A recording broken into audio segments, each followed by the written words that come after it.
नमस्कार, मैं अरुण के शर्मा, एनालिस्ट वन थॉट। आज बात करेंगे विवादास्पद जो दिल्ली में एक हाई कोर्ट के जज के यहाँ 500 के नोटों की बोरियां जली हुई हालत में मिली थी। तो उसके बाद कई बार भारत के उपराष्ट्रपति ने उनके खिलाफ मुकदमा दर्ज करने की केंद्रीय सरकार को सलाह दी थी, परंतु बिना सुप्रीम कोर्ट की अनुमति के उसको किया नहीं जा सकता। उनको पद से हटाना है तो महाअभियोग चलाना होगा। उसके लिए 50-55 लोकसभा या राज्यसभा के सदस्य हैं, तो उनको लिख कर देना होगा। तो आज उनके विषय में बात करेंगे।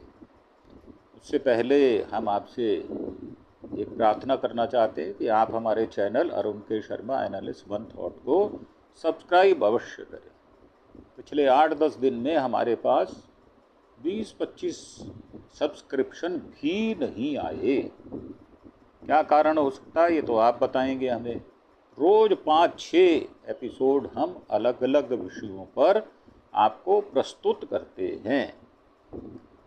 हम तफसील से रिपोर्ट देते हैं, अथेंटिव रिपोर्ट देते हैं, और जो बातचीत हम करते हैं वो नीट एंड क्लीन करते हैं। परंतु आपका प्रोत्साहन हमें नहीं मिल पा रहा, ना ही आप हमें सहयोग कर पा रहे हैं। तो आपका सहयोग मात्र इतना, 5 सेकंड में सब्सक्रिप्शन का बटन दबाएं, उसके बाद बेल आइकॉन का बटन भी दबा दें, और अपने दोस्तों सज्जनों मित्रों के साथ हमें ज़्यादा से ज़्यादा संख्या में सब्सक्राइब करें। यही हमारी प्रार्थना है और यही हमारी मेहनत का फल है। तो अब बात करते हैं विषय की। तो जस्टिस वर्मा के खिलाफ लोकसभा में महाअभियोग प्रस्ताव मंजूर हो गया है। स्पीकर ने 3 सदस्यीय कमेटी बनाई है और कहा है कि आरोप गंभीर हैं, पद से हटाने की कार्रवाई जरूरी है। मतलब उन्होंने इनको भ्रष्ट माना है, नाकाबिल माना है, तो उसके लिए एक कमेटी बैठा दी गई है जो कि आंकलन करके अपने सुझाव लोकसभा को देगी और लोकसभा उस पर विचार करके कार्रवाई करने का प्रयास करेगी। तो कैश कांड मामला, मतलब वहाँ कैश, हार्ड कैश 500 के नोट बोरियों में भरे हुए, जले हुए, इधर उधर बितरती तरतीब से हवा में फैले हुए मिले थे। इलाहाबाद हाई कोर्ट के जस्टिस वो दिल्ली में थे। उस समय दिल्ली में उनके पास एक कोठी थी जो सरकार ने उनको रहने के लिए दी हुई थी। तो यशवंत वर्मा के खिलाफ लोकसभा में स्पीकर ओम बिरला ने मंगलवार को महाअभियोग प्रस्ताव को मंजूरी दे दी। स्पीकर ने कहा कि मुझे रविशंकर प्रसाद और विपक्ष के नेता समेत कुल 146 सदस्यों के हस्ताक्षर से प्रस्ताव मिला है। उन्होंने कहा कि इस प्रकार प्रस्ताव में इलाहाबाद हाई कोर्ट के जस्टिस, उनको इलाहाबाद हाई कोर्ट में वापस भेज दिया गया था। ओरिजिनल वो वहीं के थे, फिर दिल्ली ट्रांसफ़र हो गया था और दिल्ली में ये कांड हुआ, उसके बाद उनको वापस इलाहाबाद भेज दिया गया। तो यशवंत वर्मा को पद से हटाने की मांग की है। स्पीकर ने जांच के लिए 3 सदस्यीय कमेटी का ऐलान किया है, जिसमें सुप्रीम कोर्ट, हाई कोर्ट के एक जज और एक कानूनविद शामिल है। जांच समिति की रिपोर्ट आने तक यह महाअभियोग प्रस्ताव लंबित रहेगा। मतलब इस पर कोई चर्चा सदन के अंदर नहीं होगी। तो इस 14 मार्च को जस्टिस यशवंत वर्मा के घर वायरल वीडियो है। इसमें अध जले 500 के नोटों की गड्डियां नजर आ रही थी। स्पीकर बिरला ने कहा कि तथ्य करप्शन की तरफ इशारा कर रहे हैं। हमने न्यायाधीश जांच अधिनियम के प्रावधानों का अध्ययन किया है। हमने सुप्रीम कोर्ट के घोषित कानूनों के साथ साथ कई अन्य फैसलों की जानकारी भी रखी है। सुप्रीम कोर्ट ने शिकायत को गंभीर प्रकृति का पाया है। इन हाउस प्रक्रिया का पालन किया गया। सीजेआई ने इस मामले पर विचार करने के लिए जस्टिस वर्मा की प्रतिक्रिया और दिल्ली हाई कोर्ट के चीफ जस्टिस की प्रतिक्रिया पर राय बनाई। इस पर गहन जांच जरूरी है, इसलिए एक 3 सदस्यों वाली कमेटी बनाई गई है। हमें याद है कि तत्कालीन सीजेआई ने यह रिपोर्ट पीएम और राष्ट्रपति को भेजी है और यह भी कहा कि इस केस में पूर्व प्रावधानों के अनुसार काम किया। समिति की रिपोर्ट में आरोप इस प्रकृति के हैं कि जस्टिस वर्मा को हटाने की कार्रवाई शुरू करने की जरूरत है। स्वतंत्र जांच के बाद हमें यह पता चला कि भारत के संविधान के अनुच्छेद 124 के तहत जज को हटाने की प्रक्रिया नियमों के अनुसार शुरू की जानी चाहिए। बेदाग चरित्र न्यायपालिका में एक आदर्श आदमी के विश्वास की नींव है। वर्तमान केस में जुड़े तथ्य भ्रष्टाचार की तरफ इशारा करते हैं और कार्रवाई के लिए प्रेरित करते हैं। संविधान के अनुच्छेद 124 के तहत इलाहाबाद हाई कोर्ट के जज जस्टिस वर्मा को पद से हटाने का प्रस्ताव पेश करते हैं। इस पर आगे की कार्रवाई की जाएगी। इसे उचित पाते हुए मैंने इसकी स्वीकृति दी है।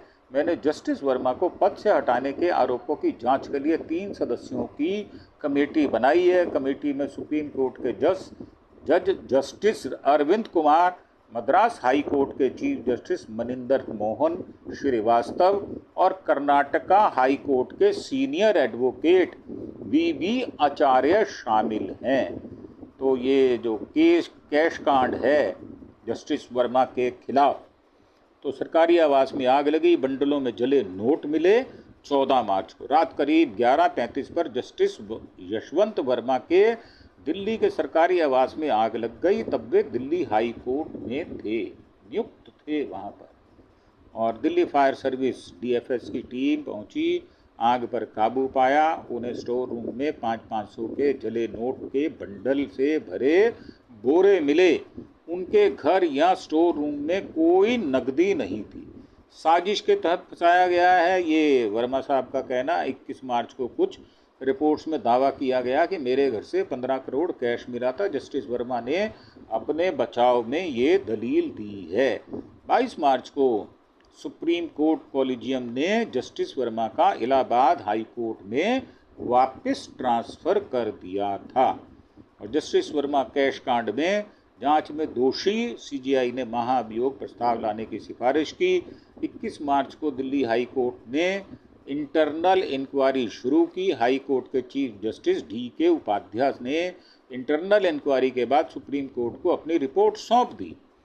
जस्टिस वर्मा को कोई न्यायिक काम नहीं सौंपा जाए, चीफ जस्टिस DK उपाध्याय ने बचाव में कहा था।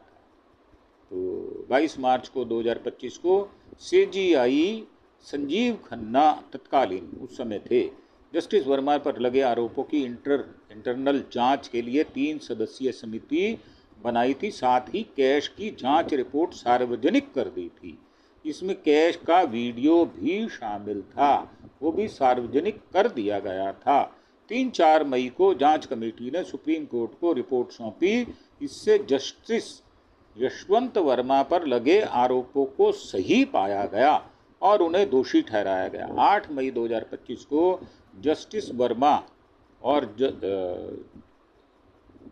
ने ये CJI PM और राष्ट्रपति को लेटर लिखकर महाभियोग प्रस्ताव की सिफारिश की। हालांकि ये सार्वजनिक नहीं किया गया था, तो ये राष्ट्रपति द्रौपदी मुर्मू को भेजा गया था।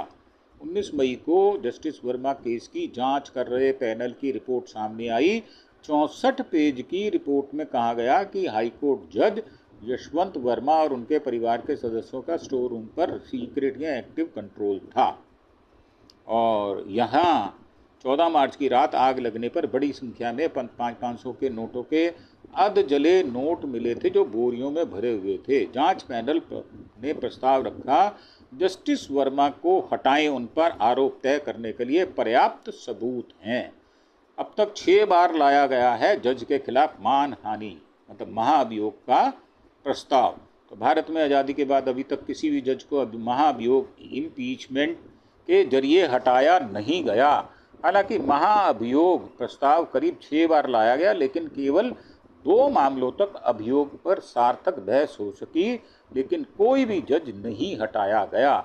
Justice V Ramaswamy 1993 Supreme Court के जज से जुड़े अनियमित व्यवहार पर महाअभियोग प्रस्ताव लोकसभा में आया, लेकिन 2/3 समर्थन नहीं मिलने के कारण रद्द हो गया।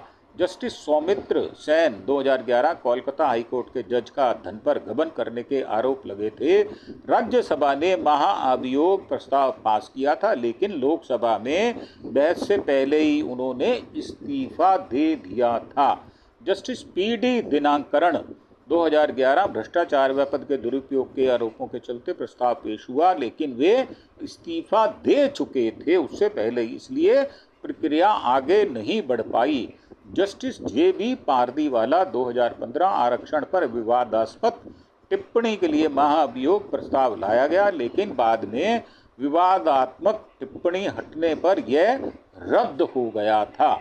Justice C V. नागार्जुन रेड्डी 2017 दलित जज को टारगेट करने और वित्तीय गड़बड़ी के आरोप लगे, लेकिन सांसदों के समर्थन हट जाने पर प्रस्ताव रद्द हो गया। जस्टिस दीपक मिश्रा 2018 उपचारात्मक प्रक्रिया का उपयोग किए जाने के और जस्टिस लोया मामले में अनियमितताओं के आरोपों पर महाअभियोग प्रस्ताव की तैयारी हुई, लेकिन राज्यसभा अध्यक्ष ने इसे पहले फेज में ही खारिज कर दिया। अब महाअभियोग प्रस्ताव हाई कोर्ट या सुप्रीम कोर्ट के जज को हटाने का बिल है। किसी हाई कोर्ट या सुप्रीम कोर्ट के जज को हटाने के लिए संसद के दोनों सदनों में से किसी में भी महाअभियोग प्रस्ताव लाया जा सकता है। महाअभियोग प्रस्ताव की सबसे पहले राज्यसभा के सभापति या लोकसभा स्पीकर के सामने पेश किया जाता है। फिर प्रस्ताव की प्रारंभिक जांच के लिए समिति का गठन होता है और हाई कोर्ट के चीफ जस्टिस, सुप्रीम कोर्ट के जज, विशिष्ट विधि विशेषज्ञ इनमें शामिल होते हैं। तो समिति में सुप्रीम कोर्ट के एक जज, हाई कोर्ट के एक चीफ जस्टिस और एक विशिष्ट विधि विशेषज्ञ शामिल होते हैं। अगर जज पर लगे आरोप साबित होते हैं तो संसद में महाअभियोग प्रस्ताव पेश किया जाता है। प्रस्ताव पास करने के लिए 2/3 बहुमत जरूरी होता है, राज्यसभा में भी और लोकसभा में भी। इसके बाद प्रस्ताव राष्ट्रपति के पास भेजा जाता है। राष्ट्रपति की मंजूरी के बाद संबंधित जज को उनके पद से हटा दिया जाता है। और ये थोड़ी सी वैसी नॉलेज है, हम आपको देना चाहते हैं। जज कैश केस में जस्टिस वर्मा पर महाअभियोग का प्रस्ताव को लोकसभा में मंजूरी मिल गई है। हम महाअभियोग के बारे में बता रहे हैं। भारत के संविधान के अनुसार महाअभियोग वह प्रक्रिया है जिसका इस्तेमाल राष्ट्रपति, सुप्रीम कोर्ट या हाई कोर्ट के जजों को हटाने के लिए किया जाता है। जज को केवल साबित कदाचार या शारीरिक या मानसिक कारणों से कर्तव्यों का निर्वहन करने में असमर्थ होने के आधार पर ही पद से हटाया जा सकता है। महाअभियोग प्रस्ताव लोकसभा, राज्यसभा में पेश किया जा सकता है। इसके लिए लोकसभा में 100 सांसदों का, राज्यसभा में 50 सांसदों का समर्थन जरूरी है। सदन के अध्यक्ष या सभापति की स्वीकृति से ही यह आगे बढ़ाया जा सकता है। न्यायाधीश जांच अधिनियम 1968 के तहत 3 सदस्यों वाली कमेटी बनाई जाती है। यह समिति एक फैक्ट फाइंडिंग बॉडी के रूप में काम करती है और आरोपों की अर्ध न्यायिक जांच करती है। समिति अपनी जांच रिपोर्ट उस सदन को सौंपती है जिसने महाअभियोग प्रस्ताव की शुरुआत की थी। जज के दोषी पाए जाने पर दोनों सदनों में बहस होती है। पद से हटाने के लिए सदन के दोनों सदनों में एक ही सत्र में विशेष बहुमत की जरूरत होती है। दोनों सदनों में पास महाअभियोग प्रस्ताव के बावजूद जज को केवल राष्ट्रपति के आदेश पर ही पद से हटाया जा सकता है। अगर कोई जज कार्रवाई के दौरान इस्तीफा दे देता है तो महाअभियोग प्रक्रिया बीच में ही खत्म हो जाती है। भारत में अब तक केवल 6 बार ही जजों पर महाअभियोग प्रस्ताव लाया गया, लेकिन कोई जज इसके तहत हटाया नहीं गया। तो ये थी हमारी रिपोर्ट आपको जस्टिस वर्मा के बारे में। जस्टिस वर्मा ने कॉल करके जले नोट ठिकाने लगाए, खुल गए सारे राज। 100 दिन बाद भी कार्रवाई क्यों नहीं हुई?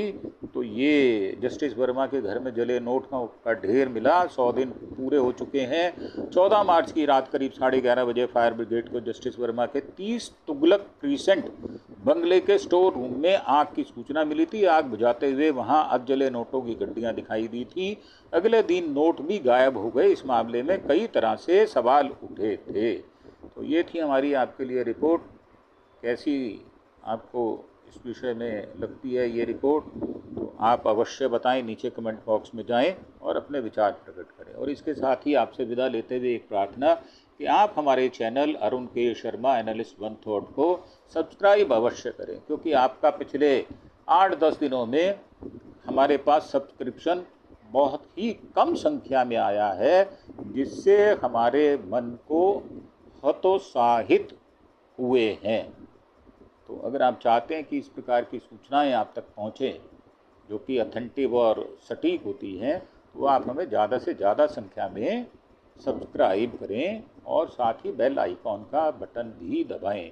हमारे चैनल का नाम है अरुण के शर्मा एनालिस्ट वन थॉट।